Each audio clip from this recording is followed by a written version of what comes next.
कस्तो हुन्छ है, दिनभरि यताउता दौडधुप गरियो तर साँझमा फर्केर हेर्दा खासमा केही पनि काम भएको हुँदैन। यो नेपालका धेरै मेहनती मान्छेहरूको साझा समस्या हो। आज हामी यही व्यस्त देखिने तर उपलब्धिमूलक नहुने चक्रको जड र त्यसबाट बाहिर निस्कने एउटा शक्तिशाली उपायबारे खोतल्नेछौँ। ल, अब दुईवटा बाटो हेरौँ है त। एकातिर एउटा व्यस्त विद्यार्थी छ, उसले हरेक विषयको ट्युसन पढ्छ, युट्युबमा मोटिभेसनल भिडियो हेर्छ अनि सबै कुरा महत्त्वपूर्ण छ भन्दै तनावमा बाँचिरहेको छ। अर्कोतिर एक उत्पादक विद्यार्थी छ, उसले आफ्नो एउटा मात्र कमजोर विषयलाई चिन्छ, त्यसमा हरेक दिन अभ्यास गर्छ र अन्तमा कम तनाव लिएर पनि राम्रो नतिजा ल्याउँछ। हो, यही हो प्राथमिकता र फोकसको शक्ति। त्यसो भए यो व्यस्तताको चक्रबाट बाहिर निस्कने उपाय के हो त? हो, यसको लागि एउटा एकदमै सरल तर शक्तिशाली औजार छ जसले सबै अलमललाई चट्टै काटिदिन्छ। यो प्रश्न यो नै हो सब थोकको मुटु। मैले गर्न सक्ने त्यस्तो एउटा काम के हो जुन गर्नाले अरू सबै कुराहरू या त सजिलो हुनेछन् वा अनावश्यक हुनेछन्? हो, यही एउटा प्रश्नले नै साधारण परिणामलाई असाधारणमा बदल्ने बाटो देखाउँछ। तर यो प्रश्नको शक्ति प्रयोग गर्नुभन्दा पहिले हामीलाई 3वटा ठूल्ठूला झुटहरूले समातेर राखेको छ। पहिला तिनलाई नै भत्काउनुपर्छ। पहिलो र सबैभन्दा खतरनाक झुट सबै कुरा उत्तिकै महत्त्वपूर्ण हुन्छ। यो सोच नै हाम्रो प्रगतिमा सबैभन्दा ठूलो ढुङ्गा हो, तर वास्तविकता यस्तो हुँदै होइन।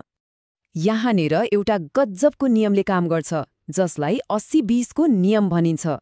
यसले के भन्छ भने हाम्रो 80% नतिजा हाम्रो 20% कामबाट मात्रै आउँछ। सोच्नुस् त, सफलता भनेको धेरै काम गर्नु होइन रहेछ, सही काम गर्नु पो रहेछ। यसलाई हाम्रो आफ्नै नेपाली उदाहरणबाट बुझौँ न है। एउटा मोमो पसलको 80% आम्दानी सायद बफ र झोल मोमोबाट मात्रै आउँछ। अब नयाँ 15वटा परिकार थप्नुभन्दा तिनै 2वटाको स्वाद र गुणस्तर बढाउनु धेरै फाइदाजनक हुन्छ। त्यसै गरी एकजना राइडरले दिनभरि 10 घण्टा चलाउनुको सट्टा बिहान र बेलुकाको पिक आवरमा मात्र काम गरेर त्यति नै कमाउन सक्छ। यसको पाठ के हो भने केही महत्त्वपूर्ण कुराहरू पहिचान गर्ने र बाँकीलाई व्यवस्था गर्ने। अब आयो दोस्रो झुट जुन हामी सबैले पत्याउँछौँ। मल्टिटास्किङ गर्नु भनेको एकदमै प्रोडक्टिभ हुनु हो। तर यो सिप होइन, यो त प्रगति रोक्ने एउटा ठूलो जाल हो। एकछिन कल्पना गरौँ त, कोही मान्छे भिडियो एडिट गर्दैछ, छेउमा मेसेजको रिप्लाई पनि दिँदैछ अनि बेला बेला सामाजिक सञ्जाल पनि स्क्रोल गर्दैछ। नतिजा के हुन्छ? सधैँ एउटै हुन्छ, कामको क्वालिटी खत्तम, समय बर्बाद अनि दिनको अन्त्यमा लाग्छ आज त केही गरिएन छ यार। मल्टिटास्किङ भनेको एकै पटक धेरै काम गर्नु होइन, बरु एउटा पनि काम राम्ररी नगर्नु हो।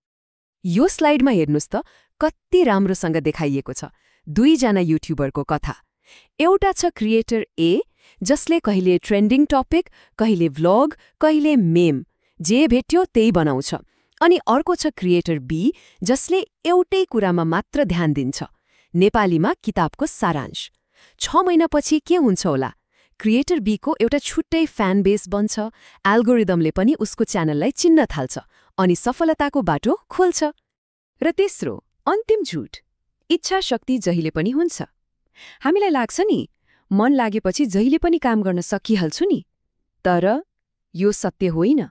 इच्छा शक्ति भनेको ठ्याक्कै मोबाइलको ब्याट्री जस्तै हो के। बिहान उठ्दा फुल चार्ज हुन्छ अनि दिनभरि सानो ठुलो निर्णय लिँदा, काम गर्दा यो बिस्तारै सकिँदै जान्छ। त्यही भएर आफ्नो सबैभन्दा महत्त्वपूर्ण त्यो एउटा काम त्यति बेला गर्नु पर्यो जति बेला यो ब्याट्री फुल चार्ज हुन्छ। हाम्रै घरको वातावरण हेरौँ न। बिहानको समय, घर शान्त, दिमाग फ्रेस, काम गर्ने ऊर्जा पनि टन्नै। तर रातिसम्ममा के हुन्छ? थकान, हल्ला खल्ला, अनेक थरी बहाना अनि कामको नतिजा लगभग शून्य। ल, अब यी 3वटा झुटहरूलाई हामीले बत्काइदियौँ। अब पालो आयो यो एउटा कुराको दर्शनलाई व्यवहारमा कसरी उतार्ने भनेर हेर्ने। यो हो हाम्रो एक्सन प्लान। यसलाई भनिन्छ goal setting to the now. मतलब ठूलो सपनाबाट सुरु गरेर आजको कामसम्म आइपुग्ने।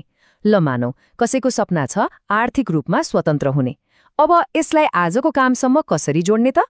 हेर्नुस् है, 5 वर्षमा अनलाइनबाट पैसा कमाउने, 1 वर्षमा एउटा युट्युब च्यानलबाट पैसा कमाउने, यो महिना 8वटा राम्रो भिडियो बनाउने, यो हप्ता 2वटा स्क्रिप्ट सकाउने र अन्तमा आजको एउटा काम, एउटा स्क्रिप्ट लेख्ने।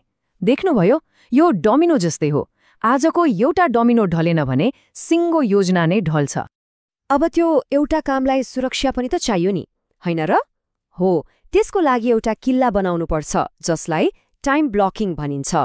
यसको मतलब हो आफ्नो सबैभन्दा महत्त्वपूर्ण कामको लागि हरेक दिन एउटा समय छुट्याउने र त्यो समयलाई जसरी पनि बचाउने। सबैभन्दा धेरै सुनिने बहाना के हो? जबले गर्दा टाइमै छैन। तर साँचो कुरा के हो भने हामीमध्ये धेरैले दिनको 2-3 घण्टा त सामाजिक सञ्जाल स्क्रोल गरेरै उडाइदिन्छौँ। एकछिन सोच्नुहोस् त, हरेक दिन केवल 1 घण्टा एउटै समयमा एउटै काममा लगायो भने वर्षमा 365 घण्टा हुन्छ। यति समय त कसैको पनि जिन्दगीमा ठूलो परिवर्तन ल्याउन काफी छ। ल, अब हामी अन्तिम खण्डमा आइपुगेका छौँ। यहाँ यो स्रोतले दिएको एउटा कडा तर एकदमै महत्त्वपूर्ण अन्तिम सन्देश छ। एउटा तितो सत्य के हो भने यो सबै कुराले तब मात्र काम गर्छ जब एक्सन लिइन्छ। यो बहाना बनाउनेहरूको लागि होइन, काम गर्नेहरूको लागि हो। आइडिया एकदमै सरल छ, तर यसलाई लागू गर्ने मान्छेहरू साँच्चै थोरै हुन्छन्। यो एक लाइनले सबै कुराको सार बताउँछ। यदि कोही धेरै कामहरू गर्दा पनि आर्थिक रूपमा कमजोर, अलमलमा वा अड्किएको छ भने उसले वास्तवमा महत्त्वपूर्ण भएको त्यो एउटा कुरालाई जानी बेवास्ता गरिरहेको छ। अब यो विश्लेषणलाई एउटा सारांशले होइन, बरु एउटा शक्तिशाली प्रश्नको साथ अन्त्य गरौँ। यो प्रश्न हरेक व्यक्तिले आफैलाई सोध्न जरुरी छ। आगामी 30 दिनसम्म मैले हरेक दिन गर्नुपर्ने त्यस्तो एउटा काम के हो जसले मेरो जीवनलाई सबैभन्दा धेरै अगाडि बढाउनेछ? हो, यही प्रश्नको जवाफ नै प्रगतिको पहिलो ढोका हो।